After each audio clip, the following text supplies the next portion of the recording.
Un cordial saludo a todos los oyentes de Radio María. Un día más, con la gracia del Señor, proseguimos el comentario del Catecismo de nuestra Madre en la Iglesia. Ese es el segundo programa que dedicamos al apartado El amor de los pobres, el último de los apartados del séptimo mandamiento. Habíamos quedado en mitad de la explicación del punto 2444, y continuamos.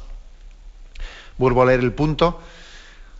El amor de la Iglesia por los pobres pertenece a su constante tradición. Está inspirado en el Evangelio de las Bienaventuranzas, en la pobreza de Jesús y en la atención a los pobres. Hasta aquí habíamos llegado y ahora continuamos. El amor a los pobres es también uno de los motivos del deber de trabajar con el fin de hacer partícipe al que se halle en necesidad. No abarca solo la pobreza material, sino también las numerosas formas de pobreza cultural y religiosa. Bueno, una afirmación que hace este punto, el 2444, que nos puede sorprender, es que uno de los motivos por los que nosotros recibimos la llamada, la vocación al trabajo, pues es que existen pobres. Y por tanto una razón añadida para trabajar es esta. No vale... No es correcto, no es justo, no es proporcionado entender nuestro deber de trabajar exclusivamente porque tengo que hacer frente a la vida, tengo que sacar adelante una familia, y si únicamente, ¿no?, introducimos estos parámetros, nos falta algo, es incompleto. Claro, sería decir, bueno, como yo vivo, mejor dicho, yo como trabajo para vivir, trabajo para vivir, ¿no? Además, hasta nos lo justificamos diciendo, es que no hay que vivir para trabajar, hay que trabajar para vivir. Vale, de acuerdo con esa frase, pero ahora no la manipulemos. También la Iglesia, en estos mismos puntos del Catecismo, ha asumido esa frase. No vivimos para trabajar, trabajamos para vivir. Sería un error plantear el trabajo como una esclavitud. El trabajo es para el hombre, no el hombre para el trabajo. De acuerdo, sí, pero no justifiquemos, no interpretemos de una manera reductiva esa frase, como si diciendo, no, pues trabajamos para vivir, en el sentido que lo importante es que yo viva y ya con eso tengo todo lo demás ya hecho, ¿no? Oye, ya tengo suficiente, no voy a estar yo, si tengo ya suficiente para vivir, no me voy a complicar más la existencia, ¿no? Interpretación errónea. Esa interpretación no es la adecuada, porque es posible que una persona, pues mira, por el trabajo que ha tenido, etcétera, bueno, pues tenga ya suficiente para él mismo sin necesidad de tener que meterse en más líos o complicarse la existencia, pero dice, no, yo debo de correr más riesgos. Debo de correr más riesgos porque, aunque yo igual en un planteamiento conservador, pues yo tenga lo suficiente para vivir el resto de mis días, yo tengo que arriesgar intentando crear una riqueza para que haya más puestos de trabajo. Y o por ejemplo, o dice uno, mira, yo me podía ahora también prejubilar, etcétera, ¿no? Y a nadie se le ocurre un razonamiento como este. Mira, yo por mi comodidad me podía jubilar ya, o me voy a jubilar ya, pero voy a retrasar un año mi jubilación para que así también mi trabajo extra, voy a tener un año extra de trabajo pensando en los pobres. ¿A qué poca gente se le ocurre un razonamiento como este? Y fijaros que, a tenor de lo que dice este punto del Catecismo, sería muy evidente, ¿no? Dice, el amor a los pobres es también uno de los motivos del deber de trabajar. Sería lo lógico, ¿no?, que dijese uno, oye, voy a dar un año más de mi vida, un año extra en el que yo, pues con lo que tengo me podía jubilar antes, pero es una sensibilidad, que tenemos muy, muy perdida. Es decir, uno de los motivos de la llamada al trabajo es este. Hay que purificar esa concepción tan individualista que tenemos, en la que yo trabajo para lo mío y para mi familia. Forma parte de mi familia también los pobres. Forman parte de mi familia, insisto en esto. Aquí podíamos hacer referencia a algunas parábolas evangélicas que iluminan también este aspecto. Por ejemplo, la de los talentos enterrados. La parábola de los talentos que se entierran y no se les hace fructificar, también es aquella que uno dice, bueno, uno podía tener más talentos para trabajar y podía desarrollarlos más en favor de los pobres, pero entierra los talentos, porque tengo ya lo suficiente. O aquella otra parábola que está en Lucas 12:17, de aquel hombre rico que dice, bueno, ya tengo suficiente, no me voy a complicar la vida, voy a construir graneros, voy a derribar los graneros que tengo, porque no me cabe todo, construyo otro granero mayor y allí ya guardo todo, tengo para el resto de mi vida, me voy administrando, venga, y a vivir tranquilo, ¿no? Y le dice, necio, hoy te van a pedir cuenta esta noche, ¿no? Y todo lo que has acumulado, ¿para quién será? Es decir, él había hecho un cálculo de cómo yo, con lo que tengo, calculo para el resto de mi vida, ¿no? Y eso se le llama una necedad. Bueno, pues en resumen, un aspecto para que nos cuestionemos. El Señor me ha dado un puesto de trabajo, el Señor me ha dado unas cualidades y unos talentos para trabajar, no solo para mí mismo. El Señor me ha dado esta posibilidad, que es un don de Dios, una posibilidad de trabajo, para que yo también tenga una finalidad entre las varias que tiene el trabajo, ¿no? Una de las finalidades es los pobres. Me los has encomendado. Bien, pues seguimos en la siguiente frase, dice, no abarca solo la pobreza material, el amor a los pobres.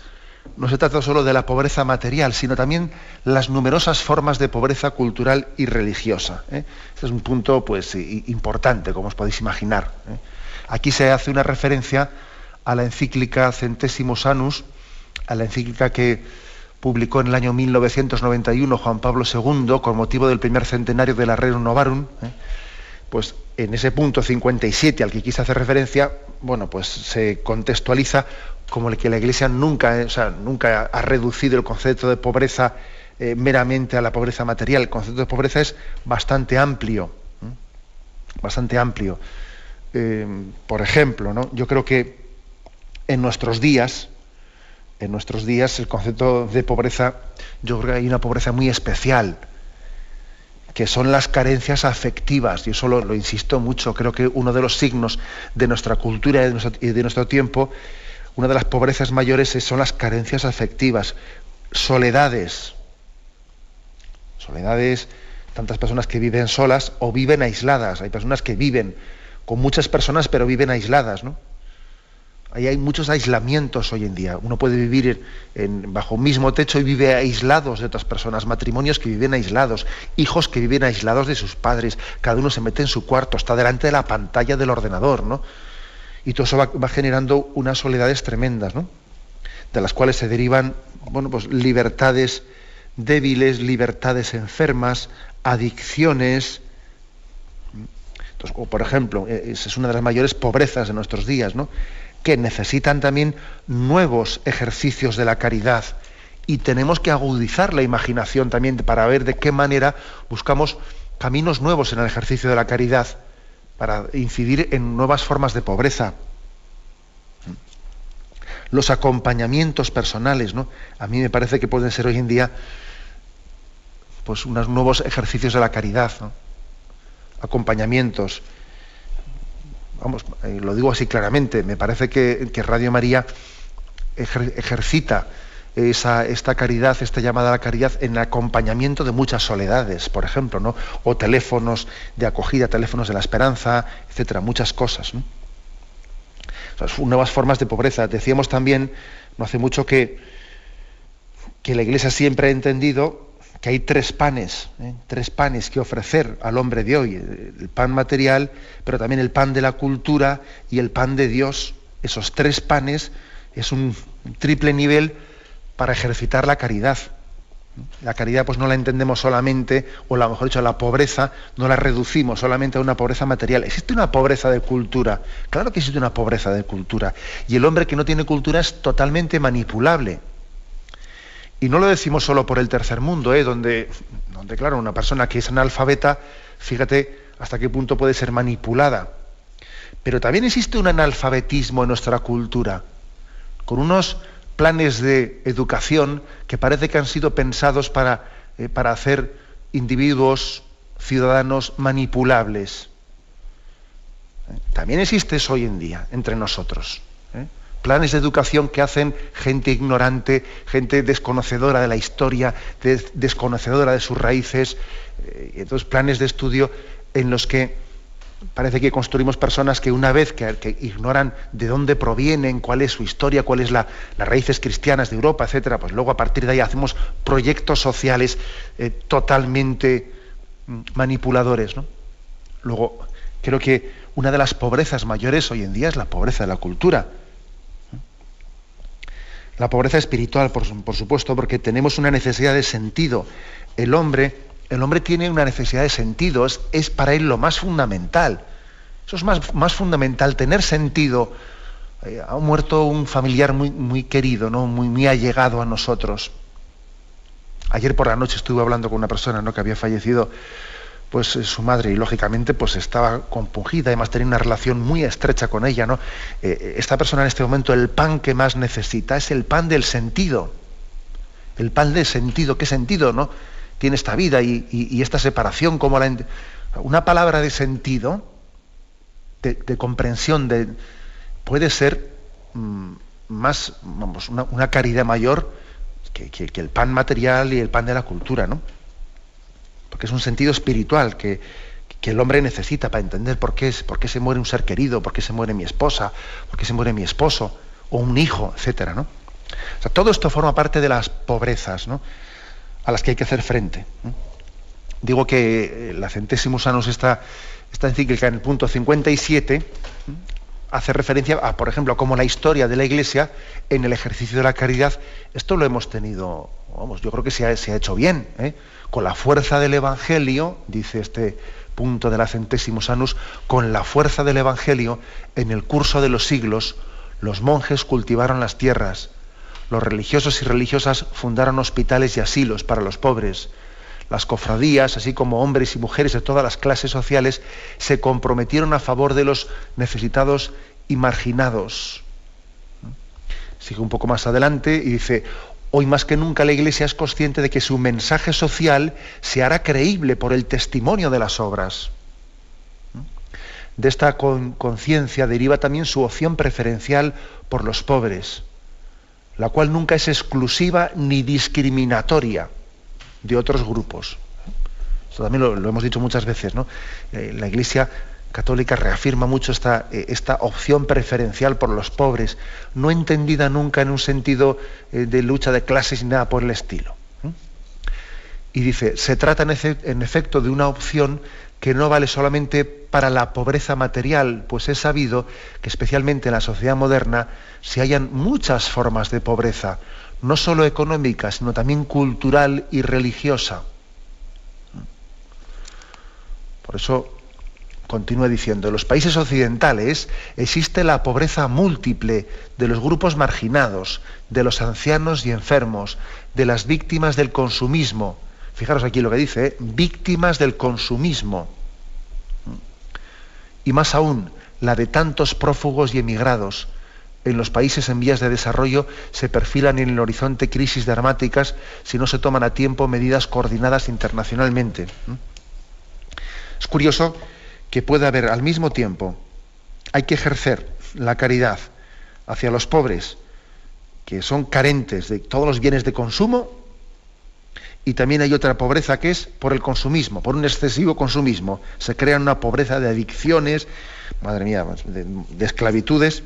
Hay pobreza por no poder acceder a los bienes necesarios de consumo para poder vivir dignamente, y también está la otra pobreza, por ejemplo, de quien no es capaz de liberarse de la esclavitud de las máquinas, metiendo dinero estúpidamente en las máquinas, ¿no? Y es una esclavitud. Pero qué pobrezas, ¿no? Aparentemente tan distintas, y sin embargo pues es el mismo pecado y el mismo Satanás, ¿no?, quien está en última instancia detrás de ellas. Por eso la Iglesia predica en este punto 2444 pues la llamada a que nuestro trabajo consiste en luchar contra la pobreza y no acostumbrarnos a convivir con ella. Aquí estamos hablando de pobreza en ese sentido que de hecho, ¿no?, afecta y viola la dignidad del hombre. Lo que puede parecer sorprendente es que la Iglesia al mismo tiempo predica la lucha contra la pobreza, pero al mismo tiempo también nos llama a hacernos pobres con los pobres, es decir, a asumir la pobreza no ya como miseria, sino como virtud. Es curioso esto, ¿eh? O sea, es decir, que la pobreza, por una parte, aquí es claramente manifestada como enemigo a batir, pero al mismo tiempo que decimos que la pobreza es enemigo a batir, es también consejo evangélico. Consejo evangélico. Lógicamente es la pobreza entendida bajo otra perspectiva distinta, ¿no? No como algo que socava, o sea, que es un cáncer contra la dignidad del hombre, pero la pobreza, el desprendimiento de los bienes no necesarios para el hombre, ¿no? Cuando se hace voluntariamente, libremente, y nos permite de esa manera poner más el corazón en lo esencial y no apegarnos a los bienes materiales, es una virtud. Es una virtud. Luego, curiosamente, hay que concluir esta explicación diciendo, hay que luchar contra toda pobreza, y además Dios nos ha dado una capacidad de trabajo para luchar contra ella. Pero lo paradójico del mensaje cristiano es diciendo, sí, pero fíjate, para luchar contra la pobreza, al mismo tiempo nosotros no contraponemos la riqueza. Es decir, nuestro objetivo no es el de hacer un mundo más rico, no, sino nuestro objetivo es que reine el amor, que es distinto. Por eso también somos capaces de abrazar la pobreza evangélica como medio para que el amor triunfe sobre la pobreza indigna. No queremos que triunfe la riqueza como valor supremo, no, queremos que triunfe el amor, que es distinto. Esto es un matiz importante, que si Dios quiere tendremos también ocasión de hacerle aplicaciones prácticas. Tenemos un momento de descanso y continuamos enseguida. Pasamos al comentario del punto 2445, en este apartado del amor de los pobres. Dice así: el amor a los pobres es incompatible con el amor desordenado de las riquezas o su uso egoísta. Ahora viene aquí un texto de la carta del apóstol Santiago, capítulo 5, que es un texto fortísimo. Todos los textos de la palabra de Dios son fuertes, ¿no? Porque tienen la fuerza del Espíritu Santo. Pero es un texto fortísimo, que ahora mismo vamos a leer, pero antes un comentario sobre esto. El amor a los pobres es incompatible con el amor desordenado de las riquezas o su uso egoísta. Una referencia ya he hecho yo anteriormente, diciendo, vamos a ver, o sea, no caigamos en el error de pensar que lo contrario del mal, sea pues del mal de la pobreza, tenemos que, como si tuviésemos que redimirla con la riqueza. Pues no es así.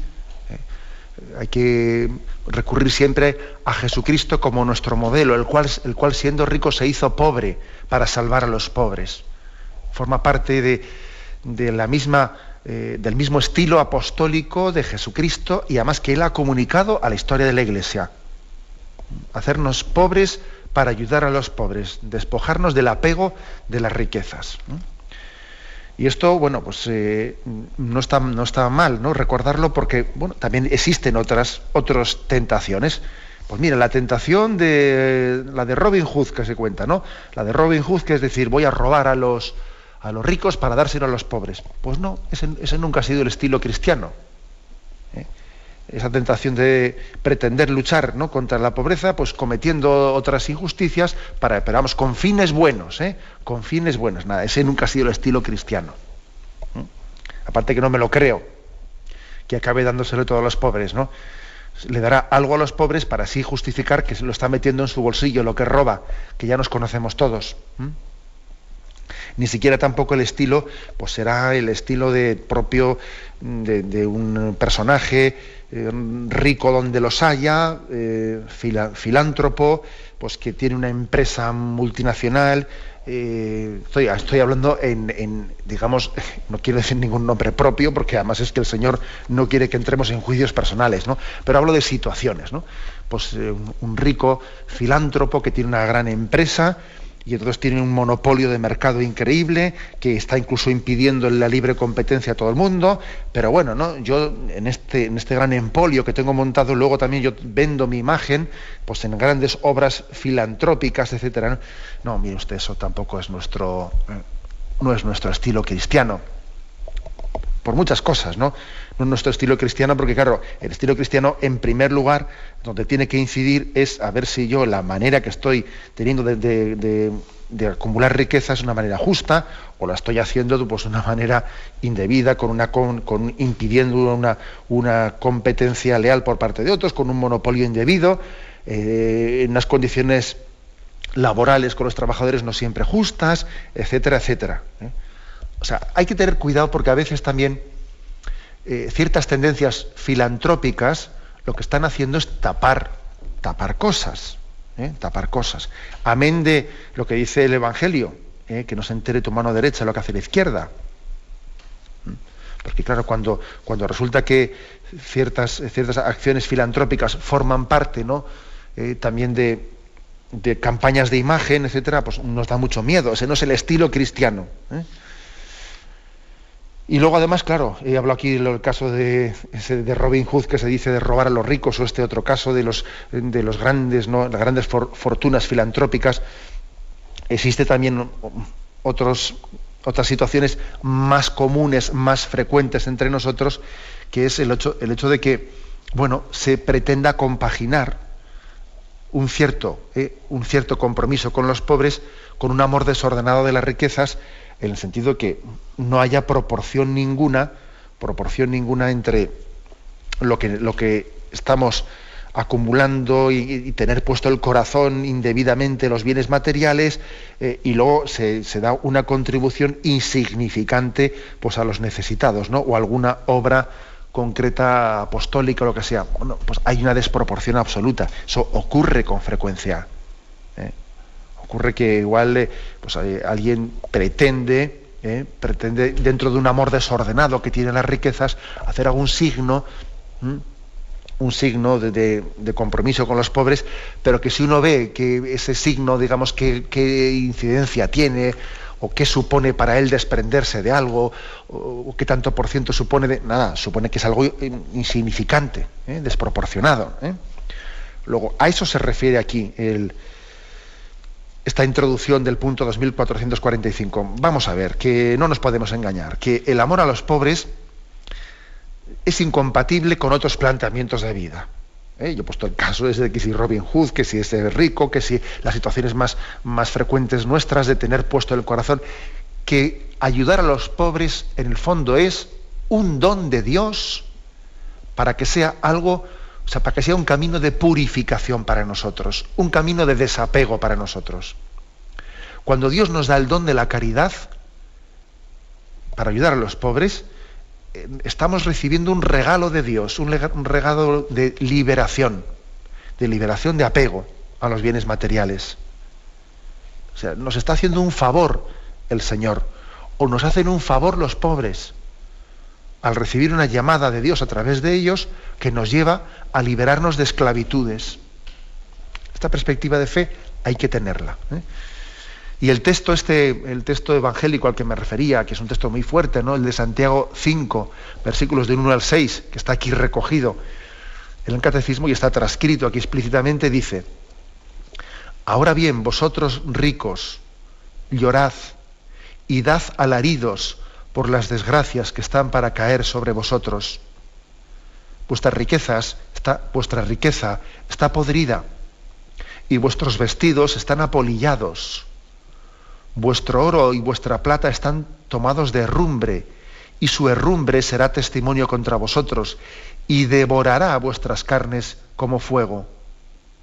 Habéis acumulado riquezas en estos días, que son los últimos. Mirad, el salario que no habéis pagado a los obreros que segaron vuestros campos está gritando, y los gritos de los segadores han llegado a los oídos del Señor de los ejércitos. Habéis vivido sobre la tierra regaladamente, y os habéis entregado a los placeres.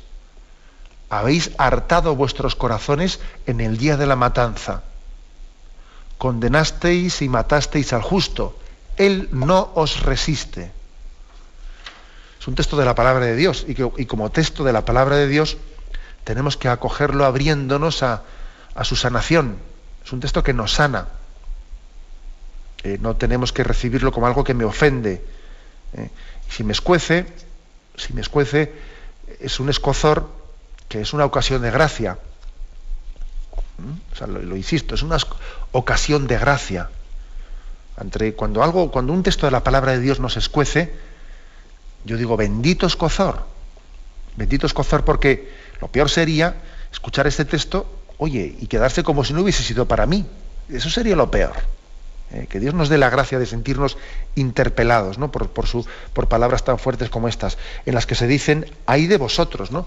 Y esto hace referencia a que en la versión de San Lucas de las bienaventuranzas, a diferencia de las de Mateo, que dicen bienaventurados, sin embargo, en las de Lucas, después de haber hablado de bienaventurados, luego viene ay de vosotros, ¿no? Después de haber dicho felices, etcétera, Lucas, capítulo 6, versículo 24 siguientes, dice, en cambio, ay de vosotros los ricos, porque ya habéis recibido el consuelo que os correspondía. Ay de vosotros los que ahora estáis saciados, porque vais a pasar hambre. Ay de vosotros los que ahora reís, porque vais a tener dolor y llanto. Ay de vosotros cuando todo el mundo os alabe, porque eso es lo que hacían con los falsos profetas los antepasados de esa gente. O sea que hay una referencia a que, bueno, las cosas se formulan en positivo, pero también se extrae una consecuencia en negativo. Si es bienaventurado el pobre, pues es un desdichado el rico. Tiene un peligro sobre él, como Jesús nos advierte, ¿no? Que las riquezas son peligrosas para entrar en el reino de los cielos y que es más fácil, ¿no? Es más fácil la salvación para el pobre que para el rico. Son palabras evangélicas, ¿no? No habla de imposibilidad, pero se dice que es un trabajo añadido, que para aquel que posee riquezas tiene que tener una vigilancia sobre su corazón, sobre el comportamiento de cómo usa, cómo recurre, ¿no? A esos bienes que Dios... O sea, tiene una tarea especial, tiene que estar especialmente preocupado también por su propia salvación. Por eso digo que son palabras exigentes, pero que tenemos que acogerlas, ¿no? Cuando dice, ay de vosotros, porque vuestras riquezas están podridas, vuestros vestidos están apolillados. A mí esto me ha recordado a esas pinturas medievales que en muchos lugares pues, se solían representar, ¿no? En las que se veían pues, a calaveras, a esqueletos, vestidos con riquezas, ¿no? Vestidos con vestimentas, bien sean mundanales o eclesiásticas, de riqueza, y que están paradójicamente no representadas en esas pinturas medievales, como que es un esqueleto, ¿no? El que está vistiendo eso, y es una especie de ridiculización de la riqueza.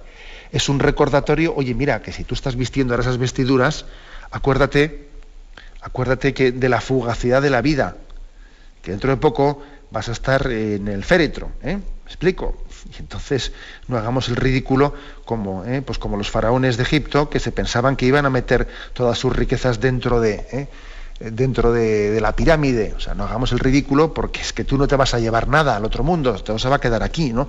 Luego era una especie de ridiculización de la riqueza, y desde la fe cristiana se le decía, oye, que si tú eres un rey, y tú como rey ahora mismo estás ostentando pues, una serie de privilegios de riqueza, vive muy desapegado, ten tu corazón bien distante de esas riquezas de las que estás rodeado, sé muy desprendido de ellas.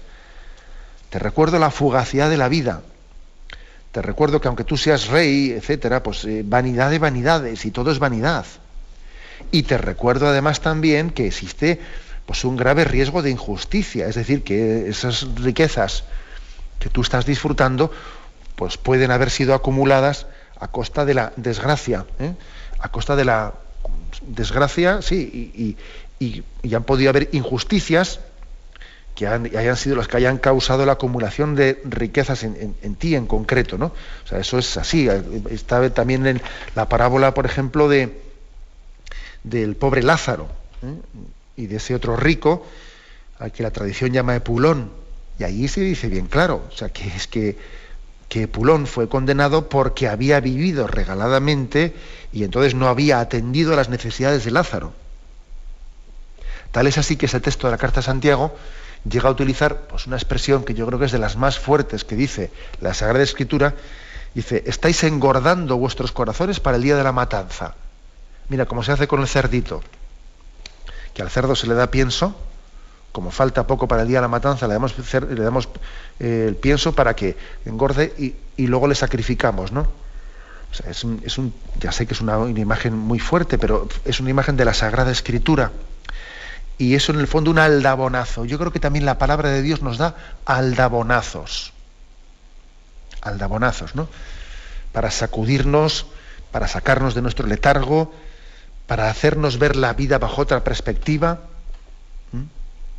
Es por lo tanto una llamada de Dios, una gracia de Dios que tenemos que acoger, incluso en la medida en que nos escueza, pero es un escozor sanante cuando acogemos la llamada de Dios a la caridad en estos versículos evangélicos. Tenemos un momento de reflexión y continuamos enseguida. Pasamos al punto 2446, dentro de este apartado, el amor de los pobres. Dice así, San Juan Crisóstomo lo recuerda vigorosamente. Es un texto entrecomillado suyo. No hacer participar a los pobres de los propios bienes es robarles y quitarles la vida. Lo que poseemos no son bienes nuestros, sino los suyos. Cierra comillas.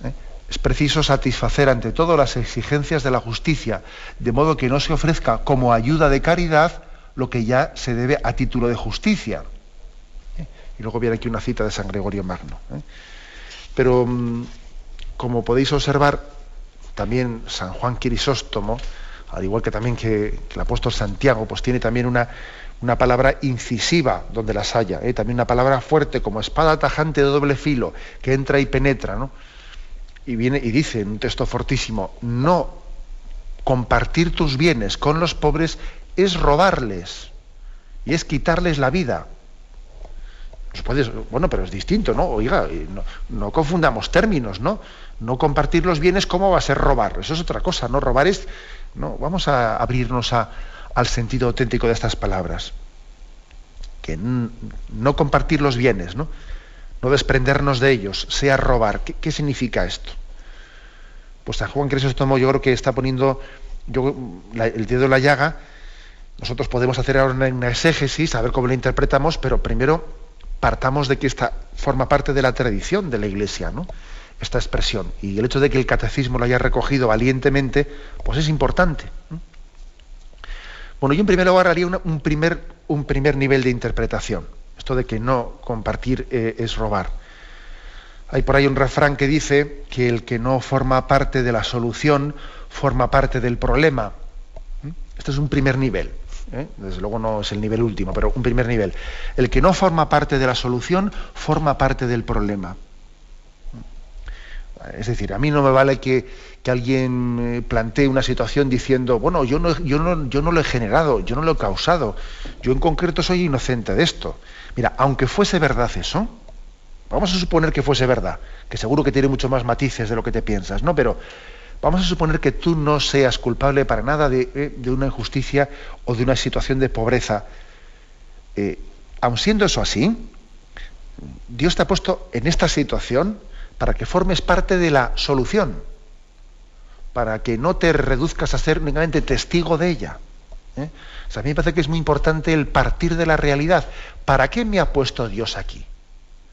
Vamos a ver, si Dios ha querido en su providencia que yo esté aquí y sea testigo de esto y sea testigo de esa situación, pues esto es como la parábola del buen samaritano, ¿no? Yo pasaba por allí, un hombre bajaba, ¿no?, de Jerusalén a Jericó. O sea, Dios ha querido que pase por ese lugar. Entonces, yo no puedo decir es que este asunto no va conmigo. ¿Cómo que no va conmigo? A mí me ha tocado pasar por allí. Entonces, aunque yo no haya formado parte del problema, formo parte de la solución.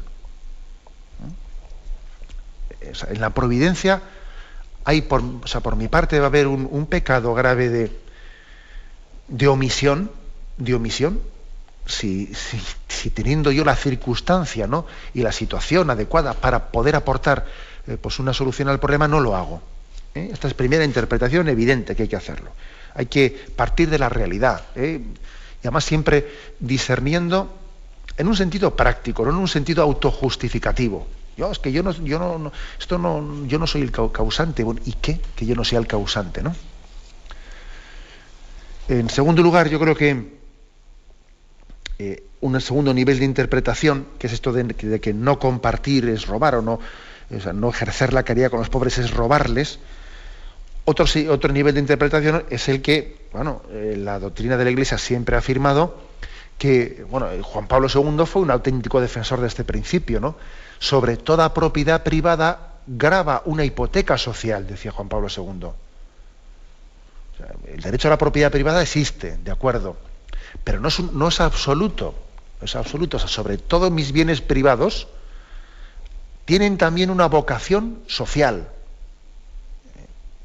Entonces, y esto es algo intrínseco, o sea, no añadido, no porque haya venido alguien y me haya impuesto el IVA y no tengo más remedio que pagar el IVA. No, si es que, vamos a ver, eso no es porque haya una reglamentación, o sea, no está basado en la fuerza, o sea, la fuerza moral no es una mera reglamentación caprichosa, o sea, intrínsecamente es así. O sea, moralmente hablando, los bienes privados tienen una vocación social. Afirmamos la propiedad privada, pero no como si no tuviesen una vocación social, con lo cual, vamos a ver, estamos haciendo algo en justicia cuando damos parte de esos bienes para el bien social. No es caridad, es justicia. Segundo nivel de interpretación. Y tercer nivel de interpretación de esta frase de San Juan Crisóstomo, ese de que no compartir con los pobres es robarles.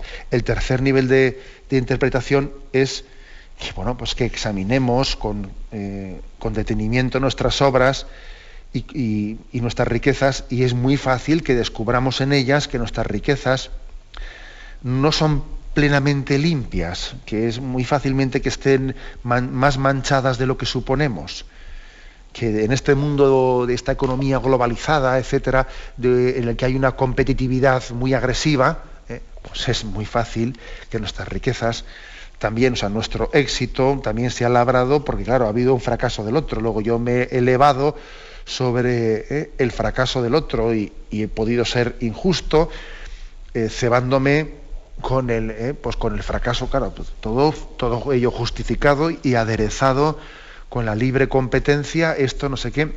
Bueno, pero es que a veces le llamamos libre competencia a lo que son, por ejemplo, salarios abusivos o otro tipo de injusticias.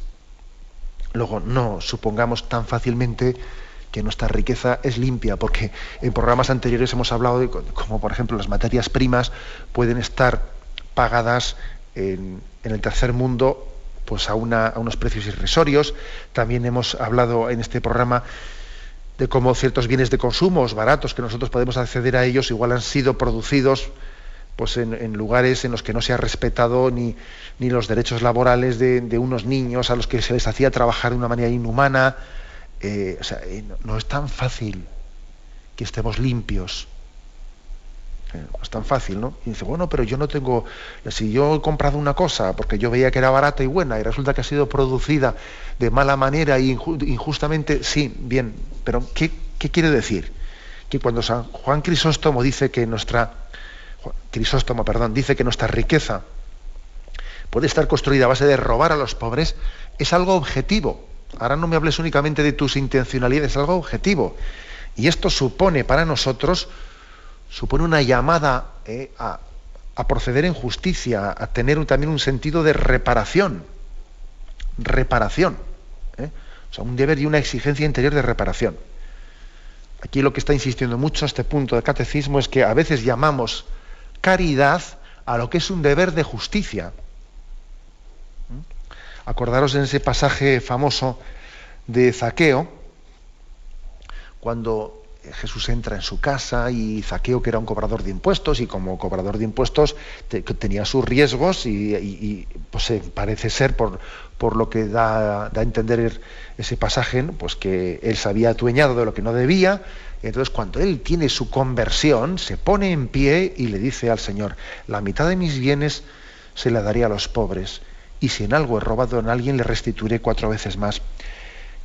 O sea, Zaqueo, cuando tiene ese arranque de conversión, distingue muy claramente 2 cosas, que una cosa es la caridad y otra cosa es la justicia. Lo distingue. Él entiende que una cosa es que él se desprenda de los bienes para dárselos a los pobres por caridad, y otra cosa es que yo tengo un deber de restitución, porque es que les he robado, cobrando lo que no era y cosas por el estilo. Y esa distinción entre caridad y justicia es bueno hacerla, porque si no la hacemos, podemos muchas veces dificultar esa necesidad de desnudarnos. Es que es importante desnudarse y llamarle al pan pan y al vino vino. Entonces lo que es una restitución de justicia, pues es eso. Y ahora no la voy a bautizar yo como si yo, de una manera generosa, pues hoy me he levantado, generosamente, y me voy a desprender por caridad. No, por caridad no. Eso que estás haciendo es un deber de justicia. Bueno, pues esta es la llamada de San Juan Crisóstomo, que es preciso satisfacer las exigencias de justicia. Y tenemos que tomarnos en serio este aspecto. Si Dios quiere, los próximos días podemos todavía subrayar un poco más este aspecto. Pero lo dejamos ahora, damos paso a la intervención de los oyentes. Podéis llamar para formular vuestras preguntas al teléfono 917-107-700. 917-107-700. Sí, buenos días, ¿con quién hablamos? Y bueno, ¿soy yo? Sí, adelante, le escuchamos, sí. Mire, yo quería hacer una aportación en el sentido de sobre eso que ha dicho, ¿no? Que a veces Sí. lo que tenemos en exceso es lo que a otra gente le falta, ¿no?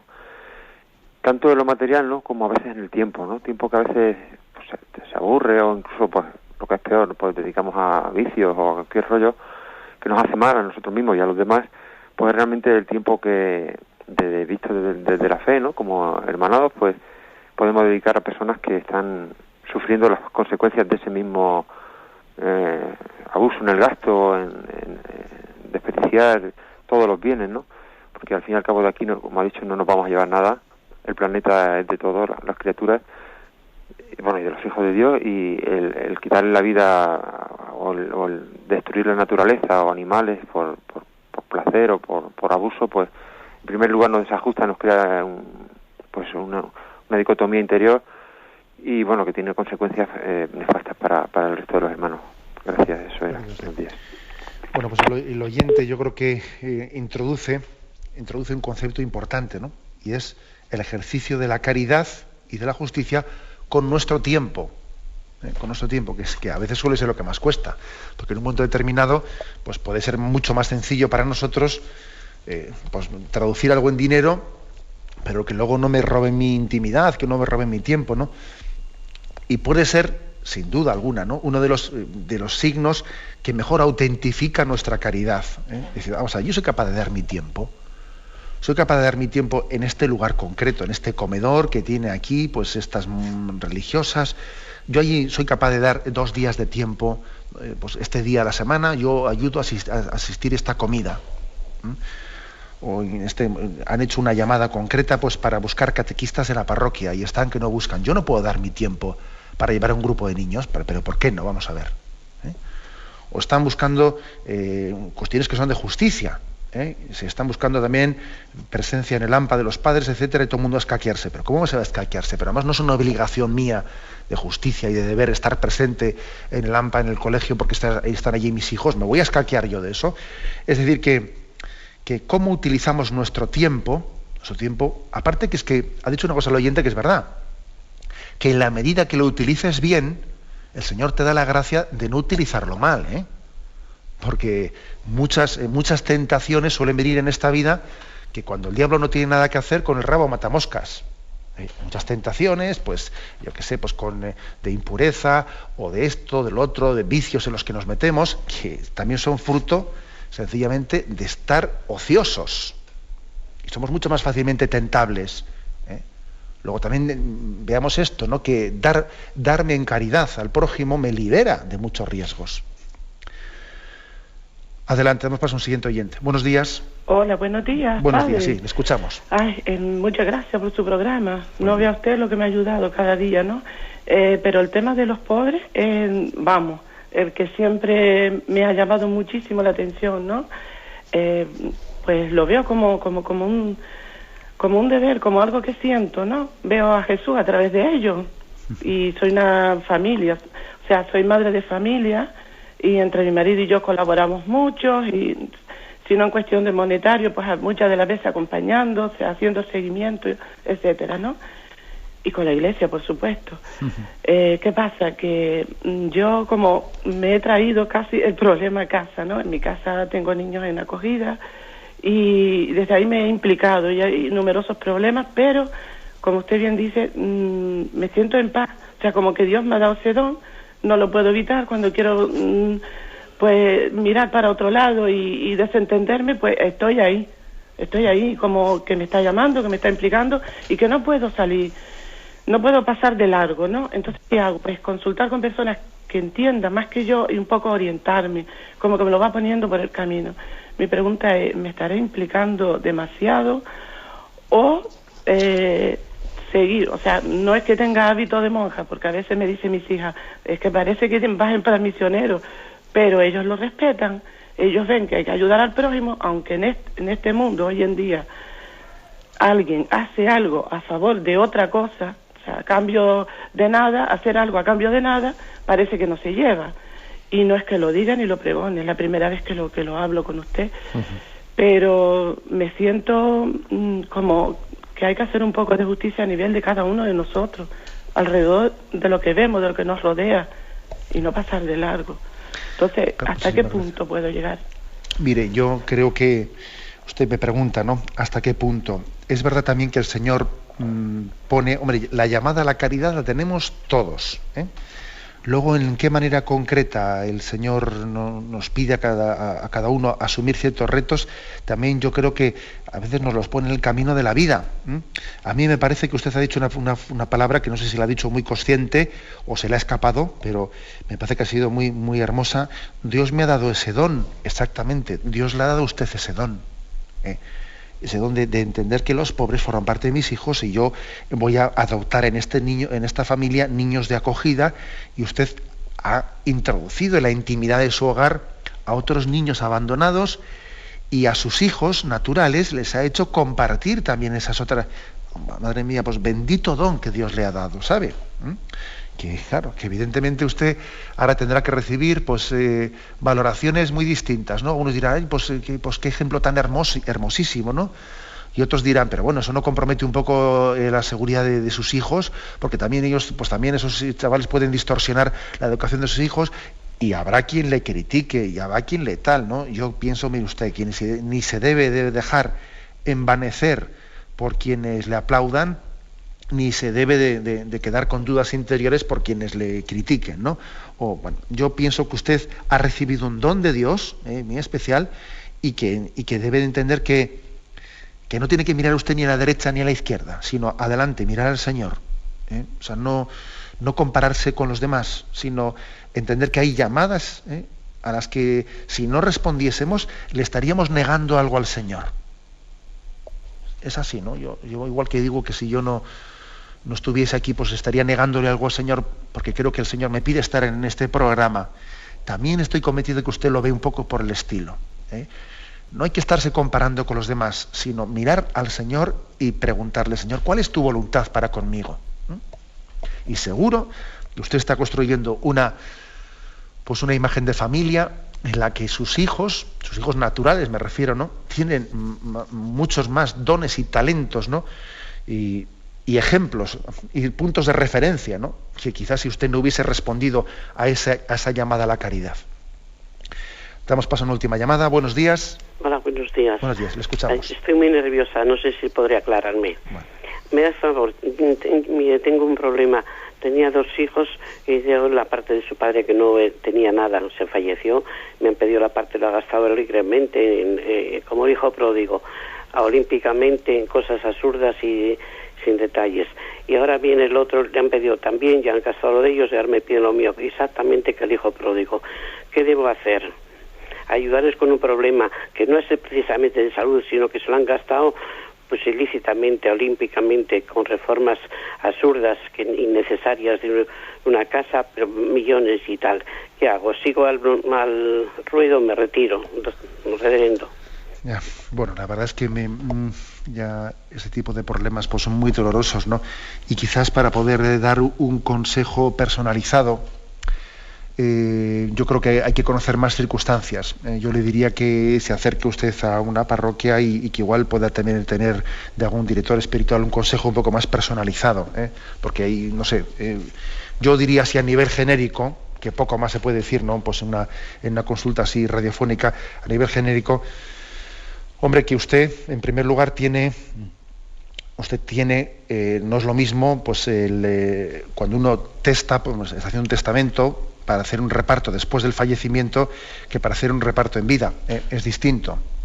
Yo creo que usted tiene también un derecho a que la forma que se ha utilizado el dinero en vida no sea la misma, o sea, decir, cuando alguien fallece y queda el testamento para sus hijos, usted después de su muerte no va a controlarlo, pero ahora usted tiene un derecho superior a ver cómo se controlan las cosas, ¿no? O sea que no es exactamente lo mismo que el tema de un testamento.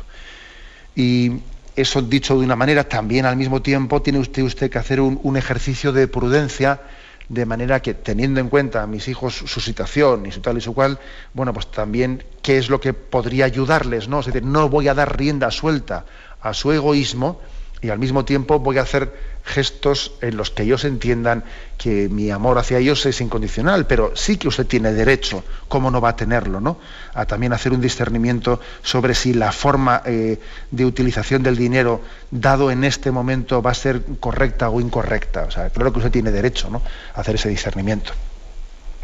Bien, tenemos el tiempo cumplido. Me despido con la bendición de Dios Todopoderoso, Padre, Hijo y Espíritu Santo.